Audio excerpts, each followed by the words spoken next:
2:30 a.m. So let's look forward to that debate with my punchy panellists.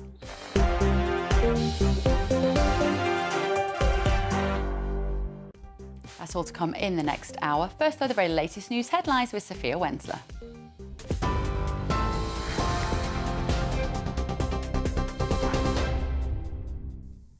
Bev, thank you. Good evening. I'm Sophia Wensler with your headlines just after 6 o'clock. Millions of pensioners will lose winter fuel payments after the Conservative motion to stop Labour's plan to slash the payments was defeated.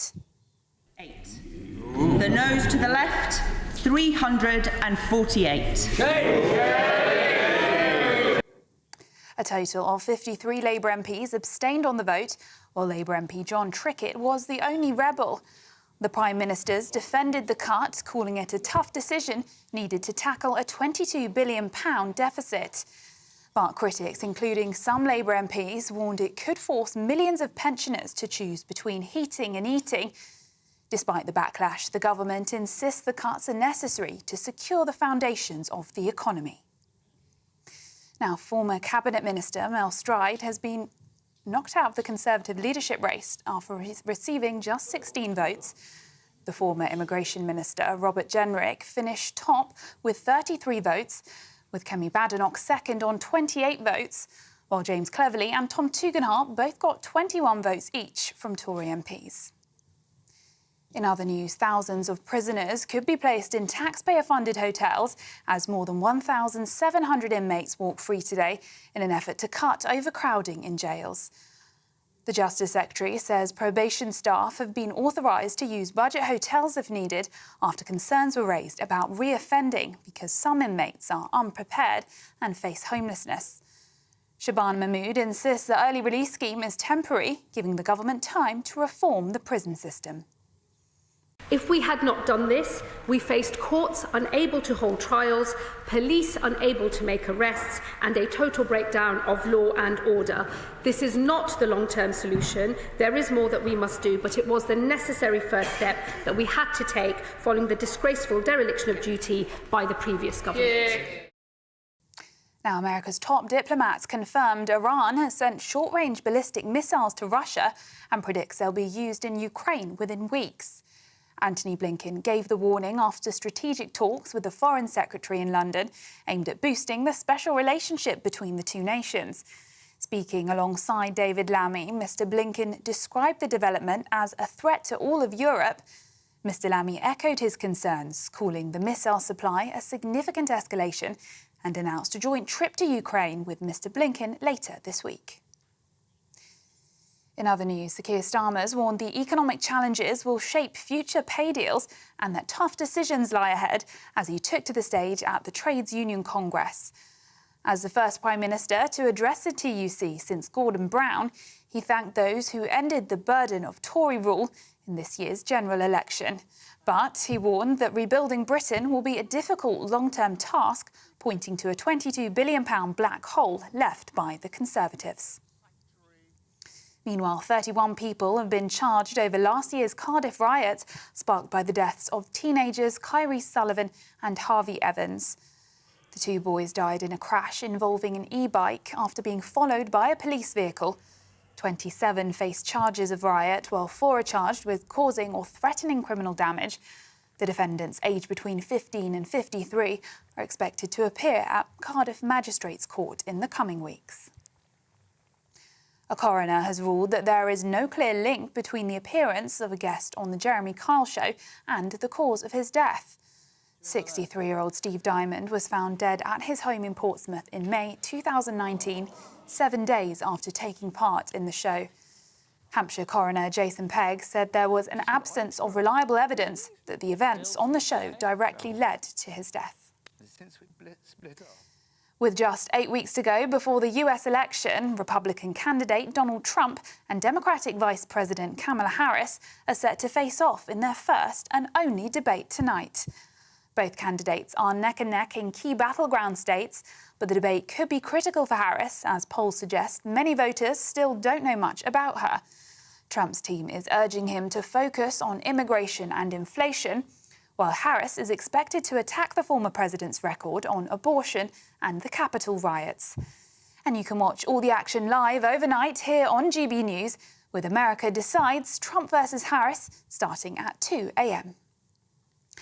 And 4 private astronauts have launched into space on a SpaceX rocket, kicking off the Polaris Dawn mission. The 5-day journey will test new spacesuits and feature the first private spacewalk with astronauts tethered to a spacecraft in the mission's riskiest manoeuvre so far. The mission marks a significant step in private space exploration, taking the crew further from Earth than anyone since the Apollo Moon programme. Those are the latest GB News headlines. Now it's back to Bev. For the very latest GB News direct to your smartphone, sign up to News Alerts by scanning the QR code or go to gbnews.com/alerts.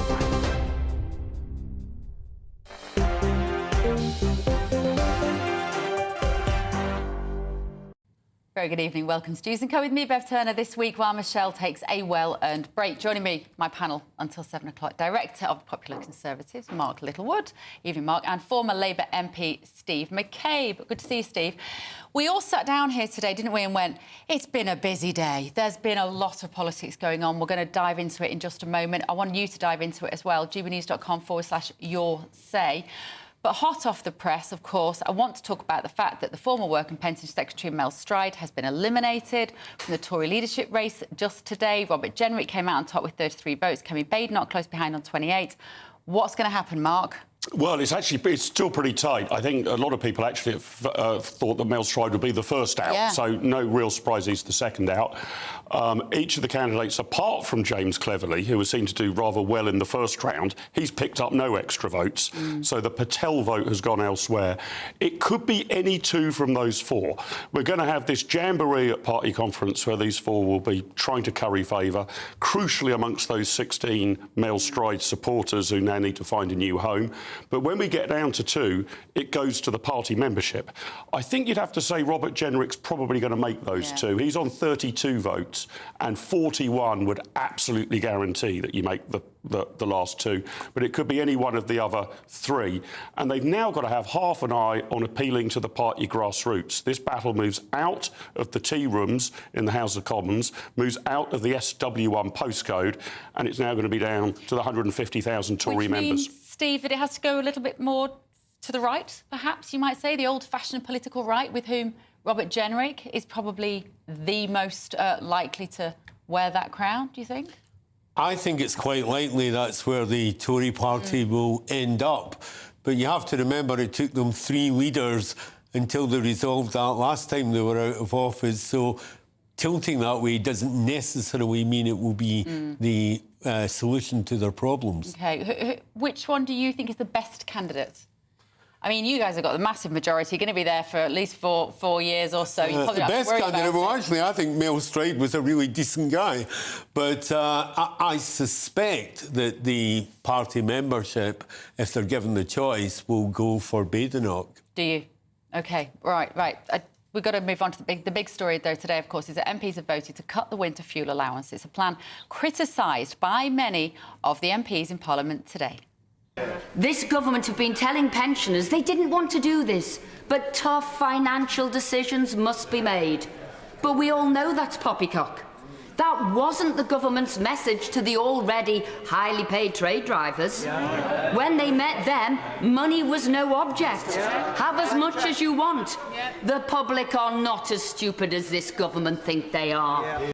As well as the estimate vary there, of course, as well as the Tory backlash, 53 Labour MPs abstained from voting, including the Mother of the House, Diane Abbott, and Cabinet Minister Hilary Benn, with one Labour MP, John Trickett, my new hero, voting against the government, saying that he will sleep well tonight, defending his constituents. And there we go. There's my little tribute to John Trickett.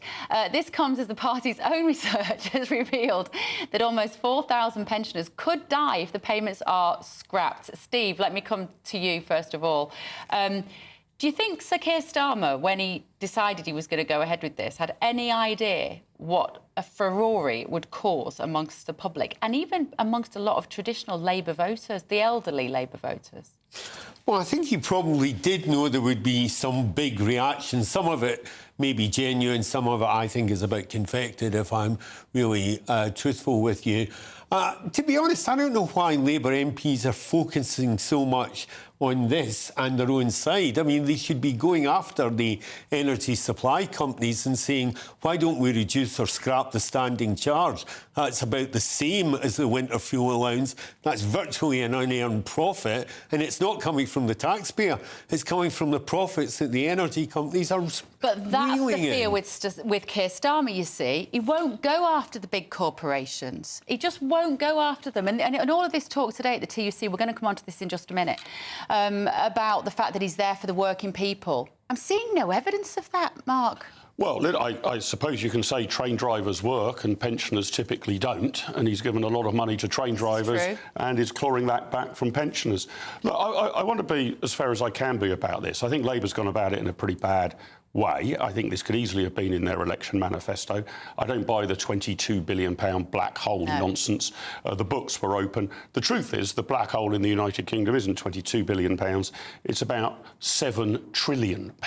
If you look at our total national debt and all of our liabilities, complaining about £22 billion is a bit like being worried that your house is burning down because you've got a £5 note behind the sofa. It's a tiny, tiny rounding error. So why do they use that figure? Because I've had that same thought. I thought, well, it's just nonsense, really. It's sort of monopoly money. Really. It sounds like a colossal amount, but it is a rounding error on a spreadsheet, given how... I mean, the government spends, what, north of £1 trillion a year. That's £1,000 billion a year is government expenditure. And what are we spending on interest at the moment on our debt, that's now bigger than the education budget. but that I mean, those of a free market bent like me, fiscal hawks like me, warned this would happen.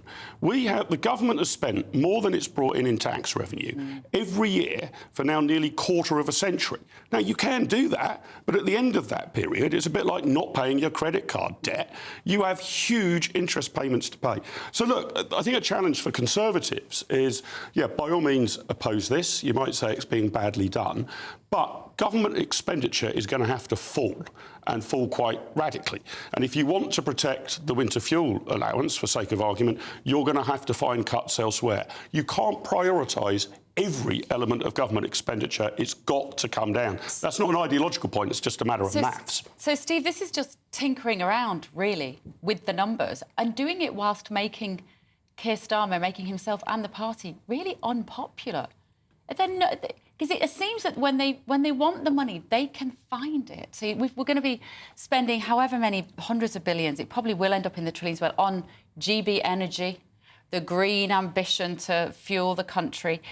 And yet it seems like he doesn't really care about old people in their houses this winter. And this is Labour. You're meant to be the kind lot. Well, of course, the government's going to implement the triple lock. Pensioners are one of the fastest gaining groups in society. That's just a fact. GB Energy, I think, is probably one of the smartest things this government's going to do.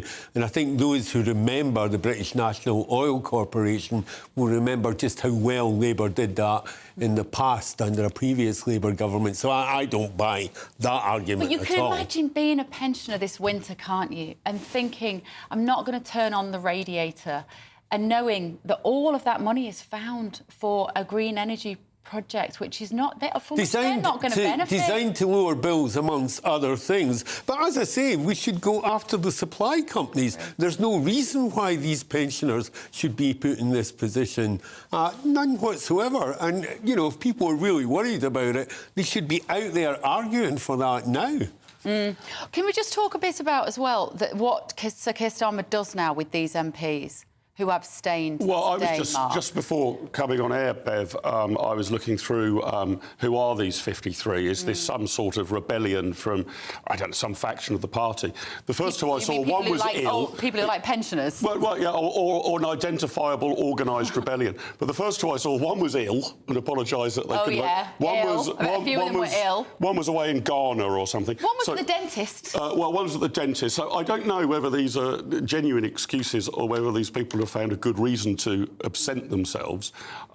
It is, on a retail basis, a very easy stick to hit them with. I've already seen some Conservative things going around in individual constituencies saying your local Labour MP has voted to remove winter fuel allowance from 13,000 households. But as I say, on the macro, I disagree with Steve about the profitability of energy companies. They're not super profitable compared to anywhere else. But I would welcome a drive to get energy prices down, rather than allowing energy to become more and more expensive and then working out whether we can afford to subsidise it. It would be better actually to have a plan. And we've had no energy strategy for 20 or 30 years. You know, are we going to allow small modular nuclear reactors? I think we should get on with fracking and shale gas.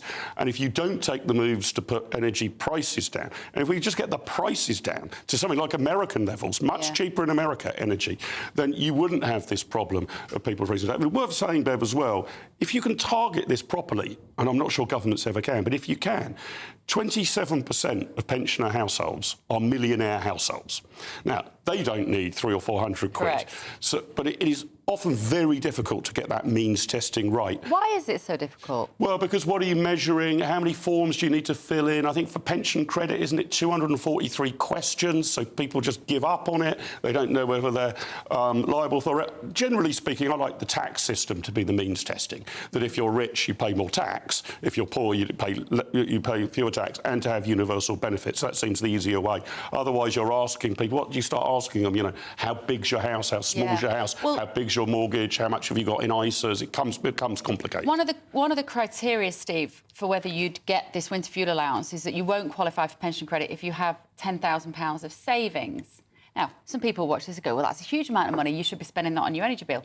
If you're a pensioner and you want to have one eye on maybe social care or, God forbid, leaving something to your grandchildren, £10,000 is not going to go very far. But what message does it give people for Keir Starmer to say, well, make sure you've not got £10,000 by the time you get to your 80s, because at that point, you're on your own?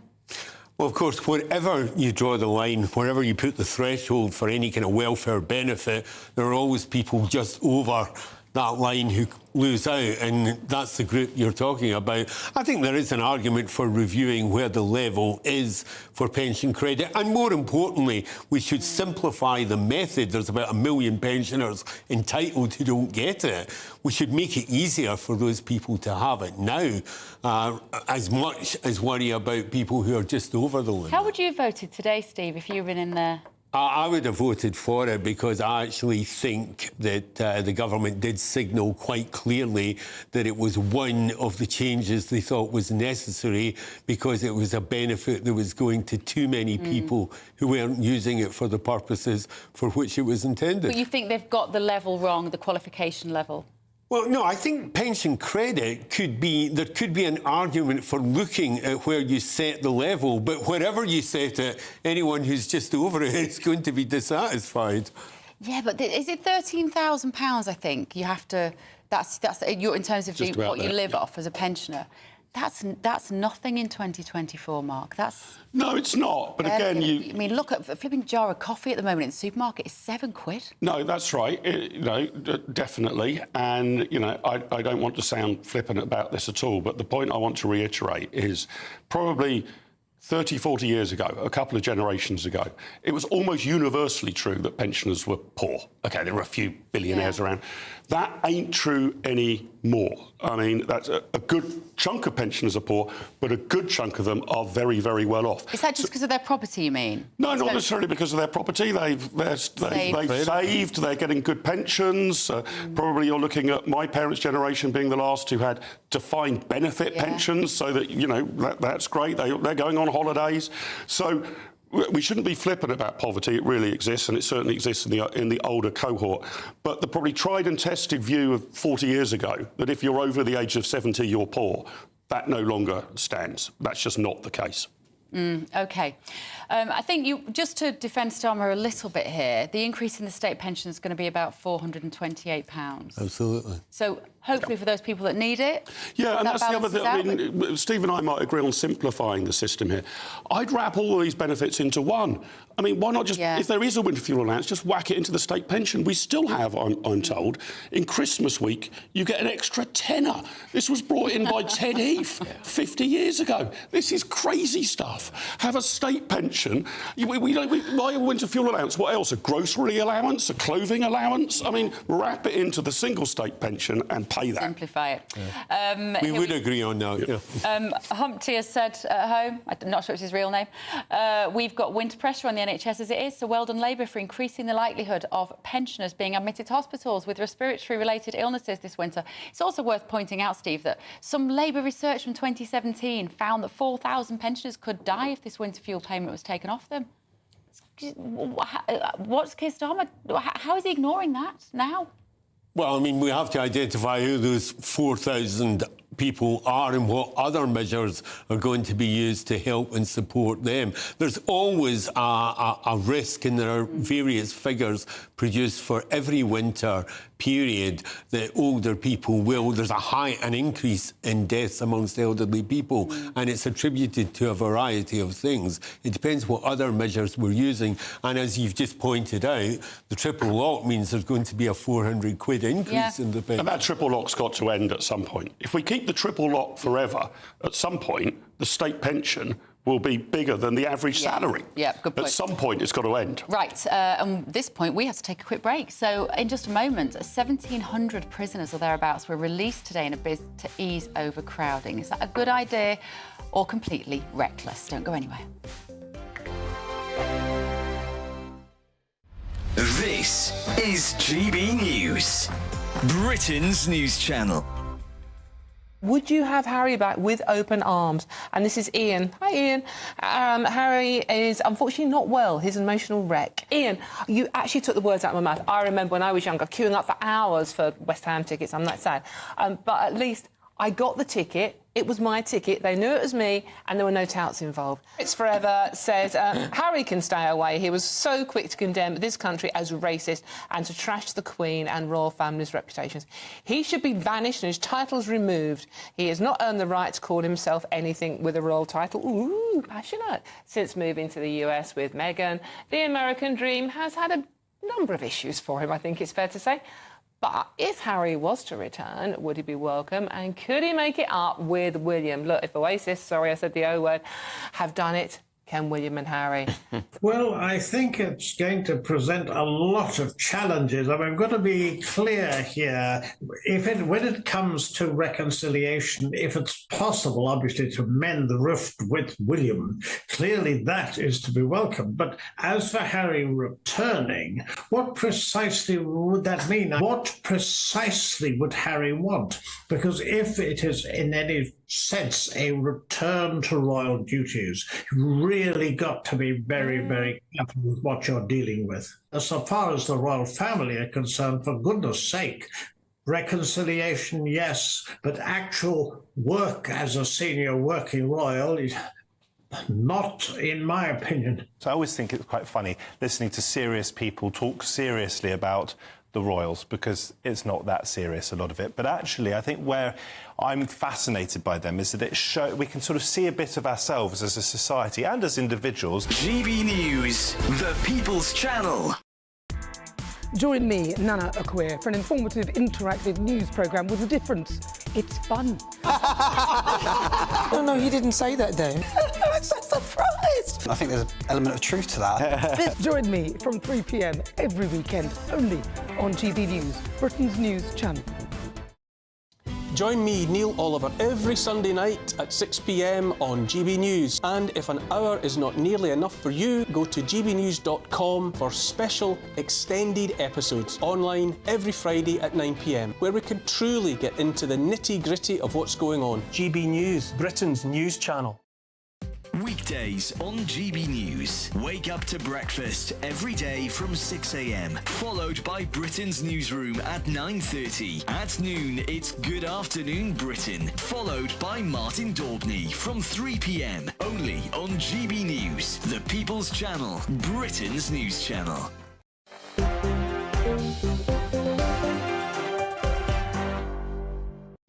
Very good evening. Welcome back to News & Co. It's me, Bev Turner, this week while Michelle is on holidays. So keeping me company until 7, Mark Littlewood, Director of Popular Conservatives, and Steve McCabe, former Labour MP. Now, about this very moment, there are around 1,700 more people sitting down to tea at their own kitchen table tonight. 24 hours ago, they were lining up with a tray at His Majesty's pleasure. So say hello to your new neighbours. What would you say to some of the victims that are saying you've not served your full time?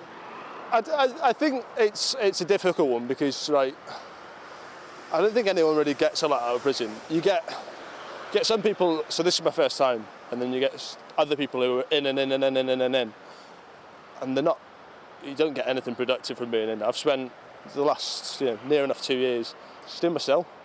So I've not gained anything from it. I tried to get on an open uni course and I couldn't.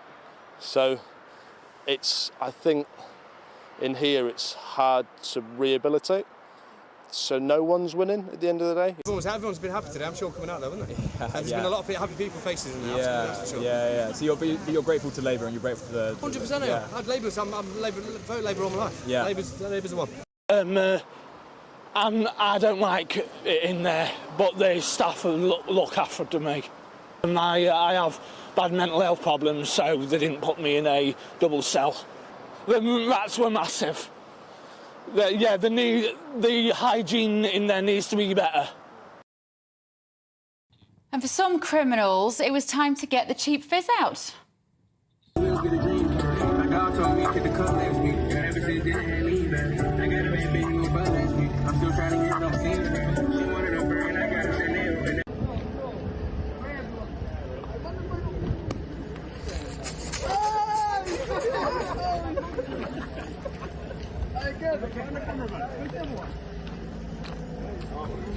So if you're listening on the radio, that was a load of wrong-uns, really.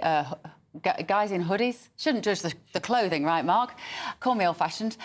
Popping champagne corks outside of Wandsworth Prison today.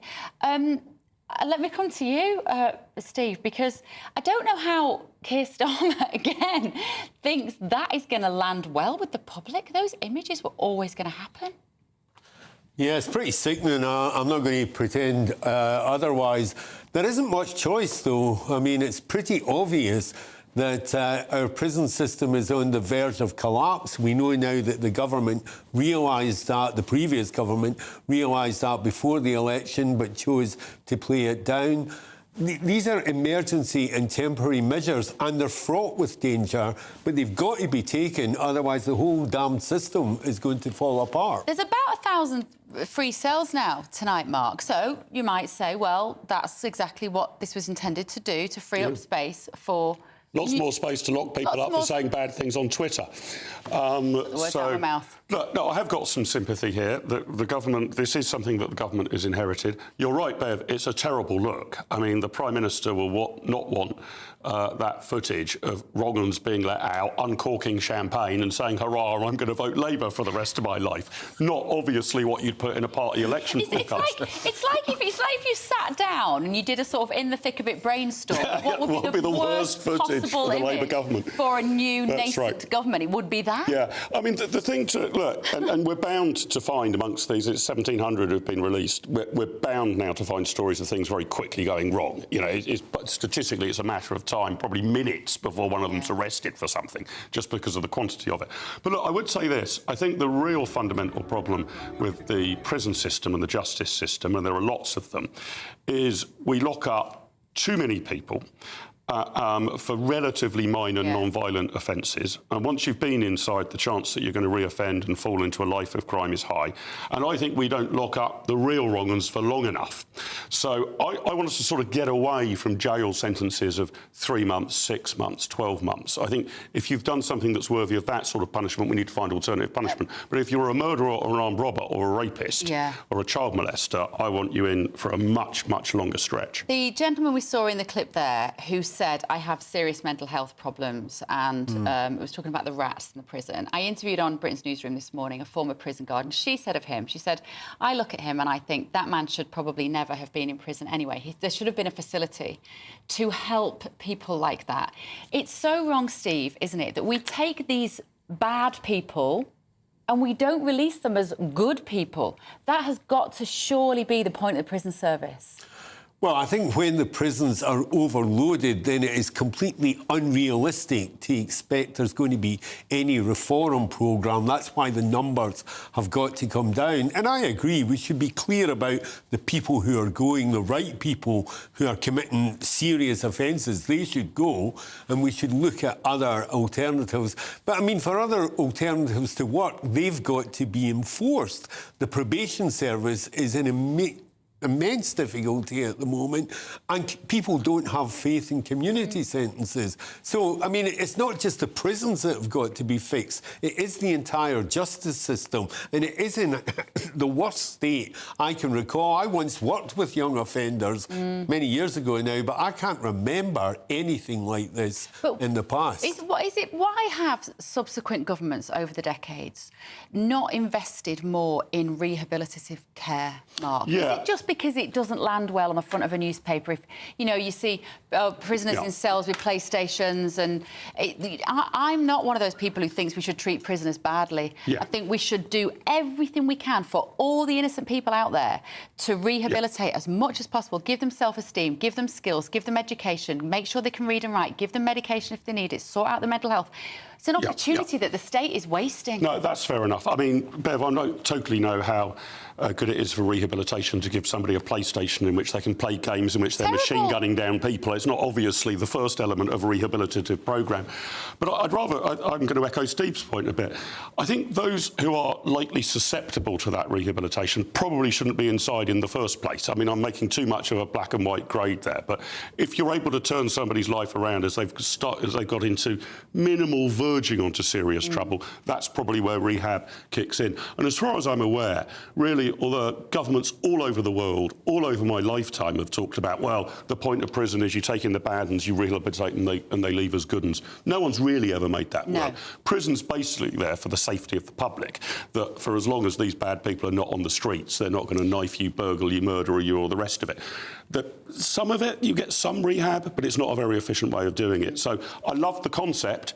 If you can point to me any example of that ever having really worked anywhere in the world, I'd be interested to hear it. So I don't think it's just a matter of underinvestment. I think it's that we've just got the whole system wrong. If you can be rehabilitated, let's try and make sure you're not locked up. The conditions, as far as we know, and there've been lots of organisations talking today of coming out and saying how the conditions in prisons are terrible, and by that they don't just mean unsanitary, like that gentleman was talking about having massive rats running around. They're just saying they are violent, they are bored, people aren't coming out of prison fit and well and healthy mentally, physically. That's how I think we should be turning people out. If Starmer had done this today, Steve, and I think alongside had said, I'm going to invest in making our prisons more likely to rehabilitate, I think it would have looked better with the public, or am I reading the room completely wrong there? Like, that's going to be stage two. If your stage one is make some space, stage two, fix the inside. Well, I think stage two is to try and fix the prison and the judicial system.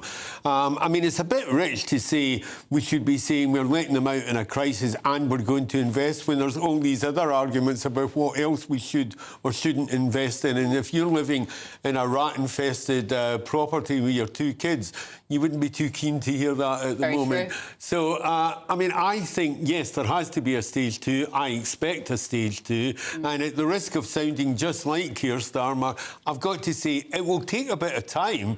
You know, they've been in power, what, about 70-odd days, and they're coming off the back of 14 years. Yeah. OK, right, keep your thoughts coming this evening, gbnews.com/your say. But still to come, as the Prime Minister is greeted with a very long standing ovation at the TUC Congress this morning, we're going to be debating, is he a soft touch on the unions? Don't go anywhere.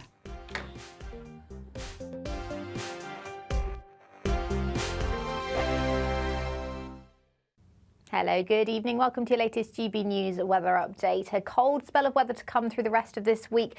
A particularly cold northerly wind will develop throughout the country overnight tonight, and that will bring with it some blustery showers as well. The air is coming from the Arctic, hence why it's quite so cold. We've got low pressure up to the north and east of the UK, so that's brought some very windy weather across northeastern areas of Scotland through this afternoon. That will move away to the east though overnight, and so it will turn a little bit calmer for these areas, but still quite a cold wind through much of the night and frequent showers across north and western areas. A bit more shelter further south and east, temperatures widely in the single figures. So it will be a chilly start to the day on Wednesday, but frost will be limited because we do still have quite a strong breeze around. And the winds will remain quite strong across northern areas of Scotland in particular. Some of these showers may start to fall as snow over parts of the Grampians as well, just over the highest mountains. That'll be the first snow we've seen in quite a few months. And some of the showers moving into northwestern areas of England, parts of Northern Ireland, could bring some hail, possibly some lightning and thunder.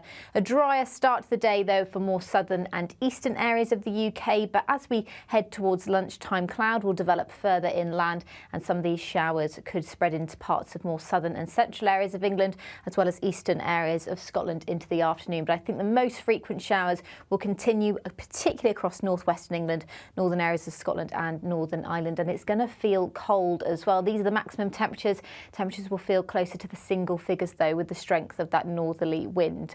Another chilly start to the day to come on Thursday. A frost potential as well, grass and air frost.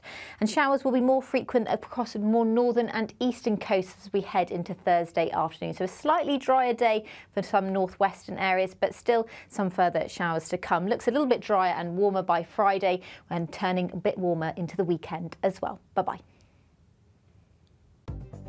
The latest GB News travel. Good evening, I'm Johnny Ratner. Big problems in Tyne and Wear for the A194M. The motorway is blocked northbound from the Follingsby roundabout onto the Whitemare Pool roundabout to the north of Washington at the scene of an accident. And the M60 in Greater Manchester down to a single lane clockwise, junction 15 to 16, just after the M61, past the scene of a multi-vehicle collision. On Merseyside, south of St Helens, the A569 at Sutton Leach, blocked by collision. In East London, the Rotherhithe Tunnel has been closed all day because of a technical issue. Long queues on routes around South East and East London. South West London at Battersea, Falcon Road, blocked northbound following a head-on collision between a bus and a car. And the M4 is down to a single lane heading west of Bridgend in junction 36 to 37 following an accident causing long queues on surrounding routes, particularly through Sarn. And that's the latest. You can stay up to date throughout the day by visiting our website, gbnews.com.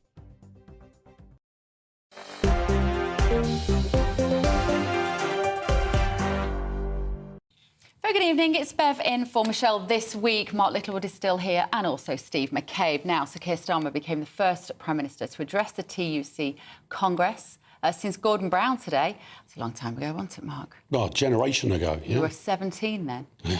He was met with a standing ovation. Here you go. Thank you.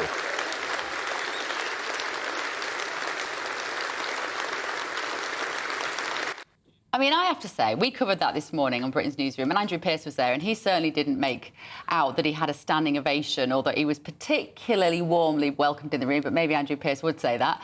The Prime Minister warned that tough decisions lie ahead. But I do have to make clear, from a place of respect, that this government will not risk its mandate for economic stability under any circumstances. And with tough decisions on the horizon, pay will inevitably be shaped by that. I owe you that candour. There is Sir Keir Starmer perfecting his Undertaker chic, which he does so well. He warned that tough decisions lie ahead. I don't believe for one moment that most of those who voted Reform at the last election... OK, so that was obviously Paul Novak, who is the General Secretary of the TUC.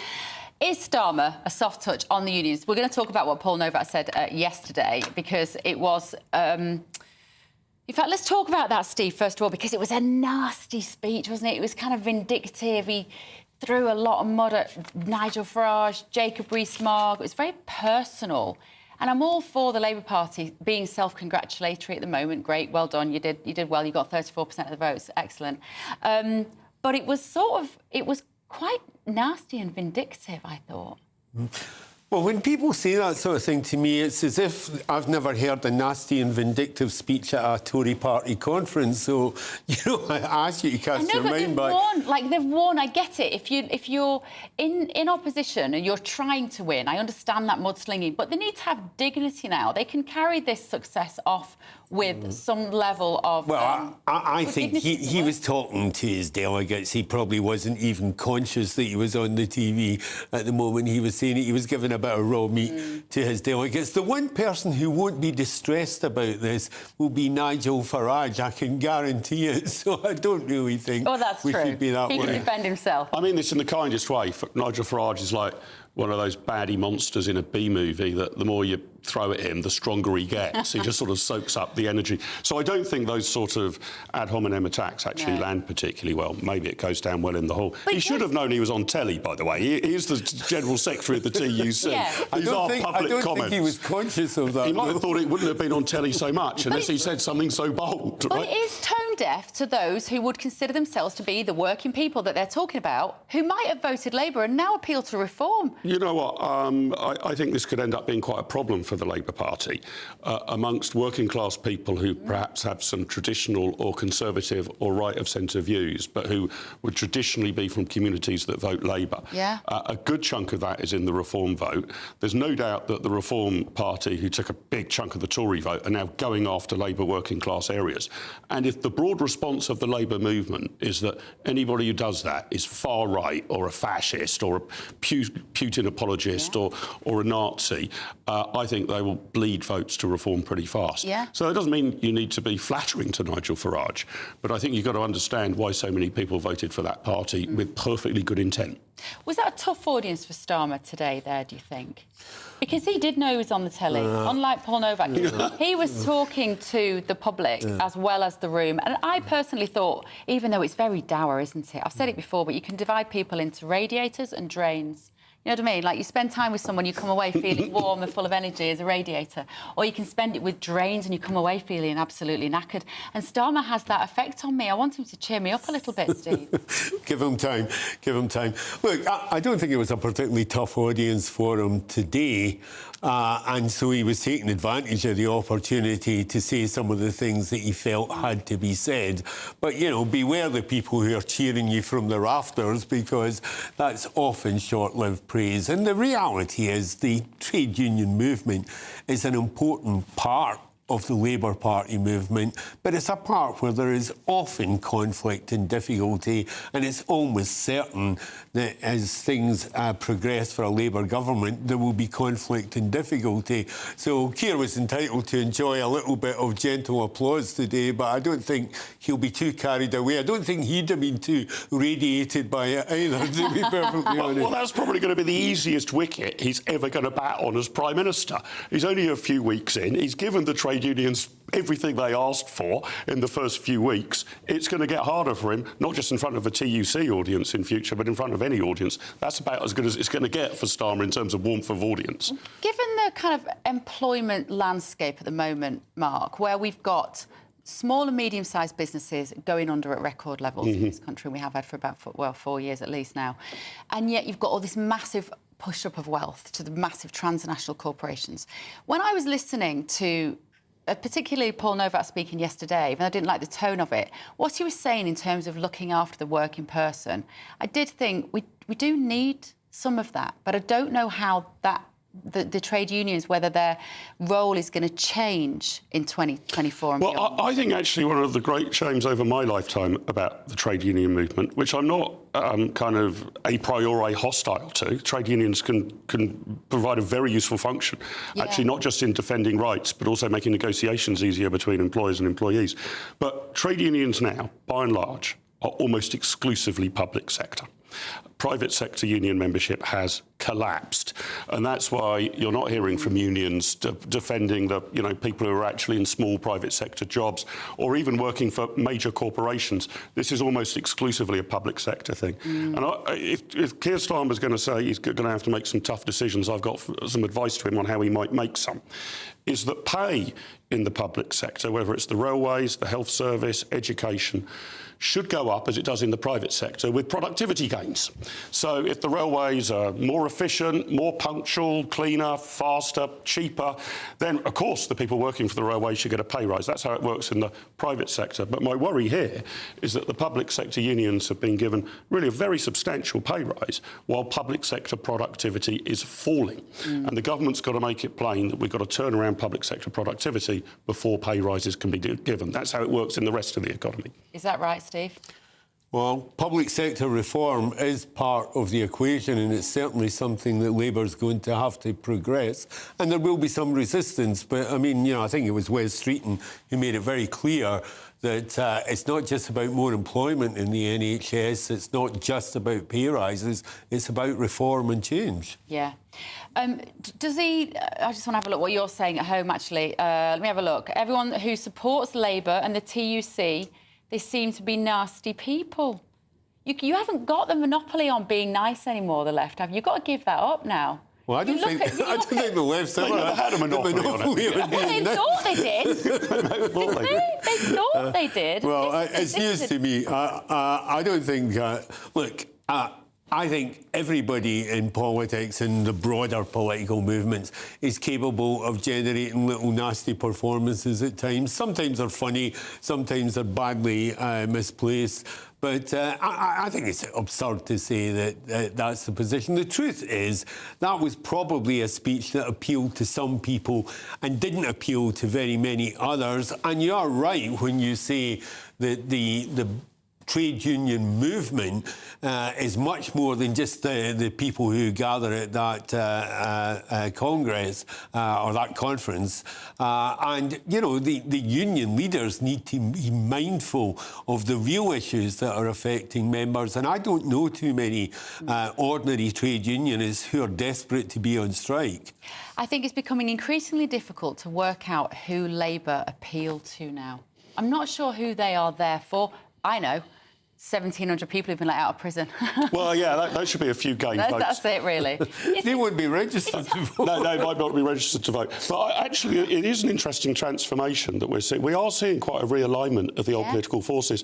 And Labour hasn't made a full transformation to this, but is today much more like a middle-class public sector party than a working-class industrial party. There's been a huge... it hasn't made that full transformation, but that is a big change, and you definitely see that in the sort of seats that Labour are winning and the seats that they've now struggled in recent years. But that much is more middle also class. happening to the Conservative Party, and that is why they've had so much difficulty identifying their vote. Yep, it's a big issue for both parties. Right, OK, fellas, still to come ahead of the US presidential debate, head-to-head tonight, Trump versus Harris. We're going to be looking forward to that. Don't go anywhere.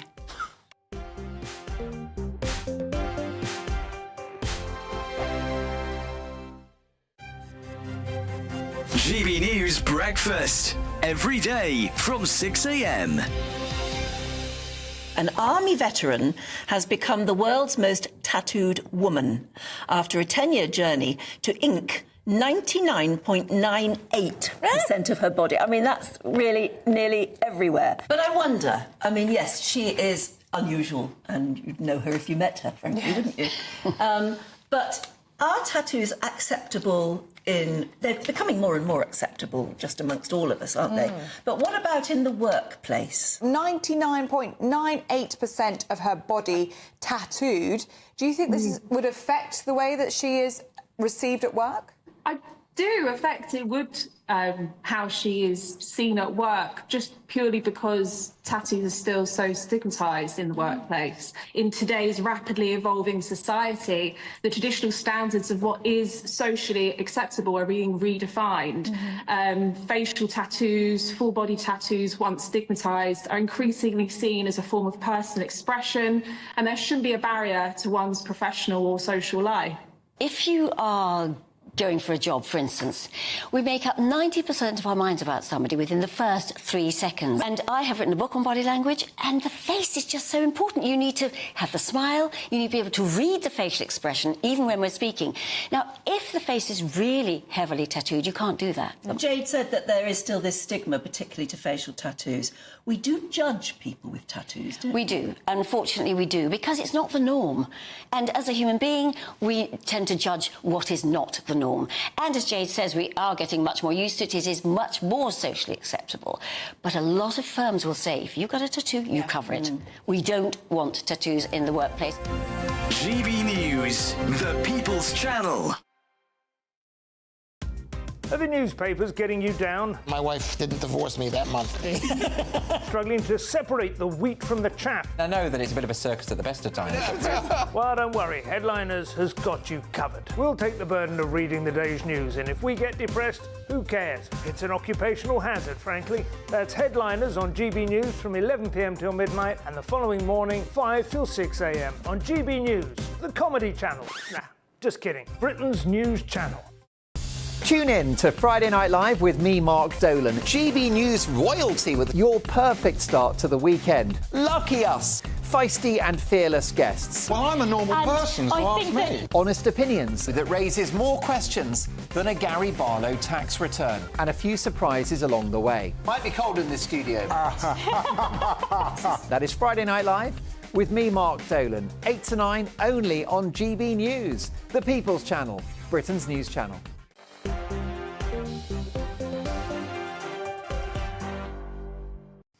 Welcome back. Thank you for joining us. This evening it's Bev in for Michelle. Mark Littlewood is still here, and also Steve McCabe. Right, the race for the White House moves up a gear tonight. Kamala Harris and Donald Trump are going to go face-to-face in their first and only presidential debate this evening. Right, what do you make of this, Mark? I think she is Donald Trump's kryptonite. She brings out the worst in him, and you realise what a clever pick she was for the Democrats, because he won't be able to remain disciplined talking to her. He's going to look slightly misogynistic, he's going to look slightly racist, and he's going to let himself down, I think, on a personal level. You know what, Bev? I think that looked like it was probably a pretty fair prediction and analysis about 3 weeks ago. She got a bounce. I think this was partly because people were so relieved that Joe Biden had stepped aside, and they didn't really know much about her. It's possible that she's Trump's kryptonite, but then there seem to be an awful lot of things and people that are his kryptonite and bring out the worst in him. I'm not so sure that her problem has been she basically talks word salad. Yeah, she's insofar as she's done any television, it was one unbelievably underarm interview with CNN. And I think if she doesn't actually come out sounding coherent tonight, there might be a lot of people who don't think that Donald Trump is fit to be president, but there might be an increasing number of people who think that she is not competent to be president. Pete, what do you make of it? I think probably also we'll watch this and go, is that really the best they've got in the most powerful nation in the world? What's the best they've got now?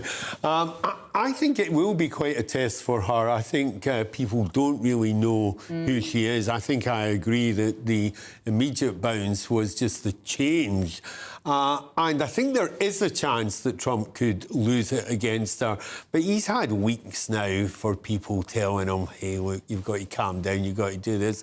And I suspect the real analysis will be about what she says, how persuasive she is, how much she says to people, this is a real opportunity for something different. If he stays on policy, Trump, and talks about the border issue, on the migration on the southern border, illegal migration, if he talks about the economy and just keeps it on those issues, he should do all right. I just think because he's so thin-skinned. And don't get me wrong, if it was between the two of them, I would want to see him in the White House not because of his personality, but because of, I think, on the global stage, I think he would do a better job. But he's the kind of man that if you know the buttons to press, you can press them. That's right. Probably if I was on Team Harris, which I'm not and never would be, and was advising her, my tactic would be to try and rile him up, try to get him to blow up and say something so outrageous that middle-of-the-road voters are appalled.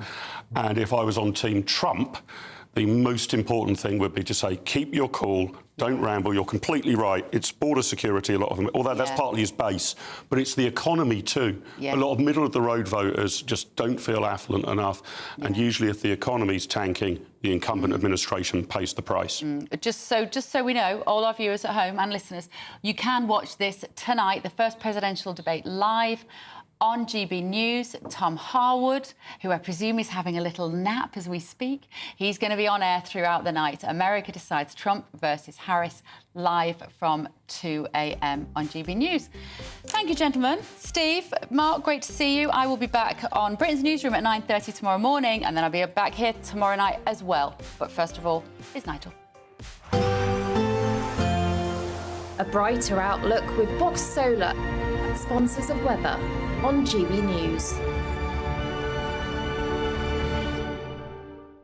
Hello, good evening. Welcome to your latest GB News weather update. A cold spell of weather to come through the rest of this week.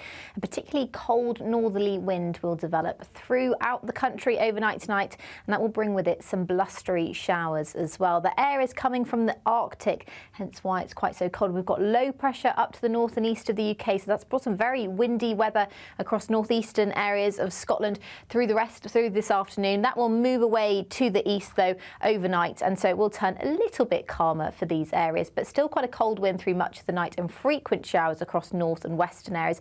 A bit more shelter further south and east, temperatures widely in the single figure. So it will be a chilly start to the day on Wednesday, but frost will be limited because we do still have quite a strong breeze around. And the winds will remain quite strong across northern areas of Scotland in particular. Some of these showers may start to fall as snow over parts of the Grampians as well, just over the highest mountains. That'll be the first snow we've seen in quite a few months. And some of the showers moving into northwestern areas of England, parts of Northern Ireland, could bring some hail, possibly some lightning and thunder. A drier start to the day, though, for more southern and eastern areas of the UK. But as we head towards lunchtime, cloud will develop further inland, and some of these showers could spread into parts of more southern and central areas of England, as well as eastern areas of Scotland into the afternoon. But I think the most frequent showers will continue, particularly across northwestern England, northern areas of Scotland and Northern Ireland. And it's going to feel cold as well. These are the maximum temperatures. Temperatures will feel closer to the single figures, though, with the strength of that northerly wind. Another chilly start to the day to come on Thursday. A frost potential as well, grass and air frost. And showers will be more frequent across the more northern and eastern coasts as we head into Thursday afternoon. So a slightly drier day for some northwestern areas, but still some further showers to come. Looks a little bit drier and warmer by Friday, and turning a bit warmer into the weekend as well. Bye-bye. Looks like things are heating up. Boxed Boilers, sponsors of weather on GB News. You could be luck. Welcome to State of the Nation, daily plunge into the stories shaping our country. I'm Jacob Rees-Mogg, and Monday to Thursday we bring you the insights, the facts, the truth about how our country is being governed. Because what happens in Downing Street matters down your street. Tune in to State of the Nation every Monday to Thursday, 8 to 9 o'clock. Only on GB News, the People's Channel, Britain's news channel. Good afternoon, Britain. Your lunchtime update on the stories that matter across the UK. From breaking news and insightful analysis, inspiring stories and lively debates. You're comparing yourself to a former Prime Minister. Which is it? Stay informed, stay updated, stay entertained. I just don't know how anyone would not want to be there. Every weekday from midday. We are Good Afternoon Britain, only on GB News. Britain's news channel. The latest GB News travel. And good evening, I'm Johnny Ratner. Big problems continue in Tyne and Wear on the A194M. The motorway remains blocked northbound from the Follingsby roundabout to the Whitemare Pool roundabout, the scene of a free vehicle collision. On Merseyside, south of St Helens at Sutton Leach, the A569 is closed on Marshall's Cross Road by collision, and the M1 in Hertfordshire is crawling towards London. The inside lane's closed from junction 6 to 5 near Watford at the scene of a collision. In southwest London, the Falcon Road at Battersea, blocked northbound following a head-on collision between a bus and a car. And Greater Anglia trains are suspended if you're heading through Essex out of Whittam to Braintree, with delays of an hour and a half, with some cancellations between Chelmsford and Colchester, all down to those overhead line problems at Chelmsford. And that's the latest. You can stay up to date throughout the day by visiting our website, gbnews.com.